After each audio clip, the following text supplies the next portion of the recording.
पहल का लाइन हो गया, पहल का अंतरा, दूसरा अंतरा है कैसे? संतोष ने दर्दी से करतिया शादी, जीवन के हमारा उ क के बहाराबादी। ठीक है। संतोष ने दर्दी से करतिया शादी, जीवन के हमारा उ क के बहाराबादी। अफजल धर्मेंद्र से करी का दो शादी, राकेश रंजन के उ झूठो फंसा दी। झूठा फंसा दी सही लग रहा है? नहीं, वो सही नहीं लग रहा है। तो यहाँ दूसरा चीज डालते हैं। अफजल धर्मेंद्र से कर दिया शादी, अफजल चाहे राकेश रंजन के उ क के बरबादी। अफजल अफजल अफजल छोटे से उ करे का दो शादी, राकेश रंजन के उ क के बहाराबादी। राकेश रंजन के उ झूठो फंसा दी।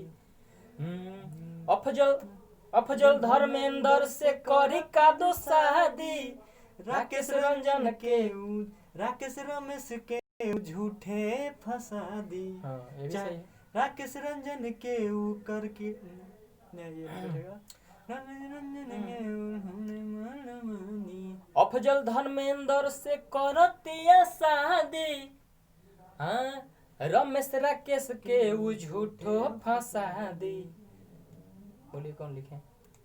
लिखिए ना जो अच्छा लगे, बैठे जो मजा आए सुनने में। संतोष निदर, ये वाला तो पूरा परफेक्ट हो गया। संतोष निदर्दी से करतिया शादी, जीवन के हमारा उ क के बहाराबादी। धर्मेंद्र, अफजल धर्मेंद्र से करतिया क्या है? अफजल धर्मेंद्र से करतिया शादी, रमेश राकेश के उ झूठो बर्बादी। हाँ, ये भी ठीक है। ठीक है।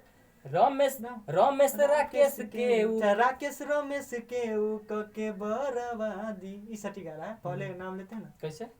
राकेश रमेश के उ क के बर्बादी। बैठ रहा है ये।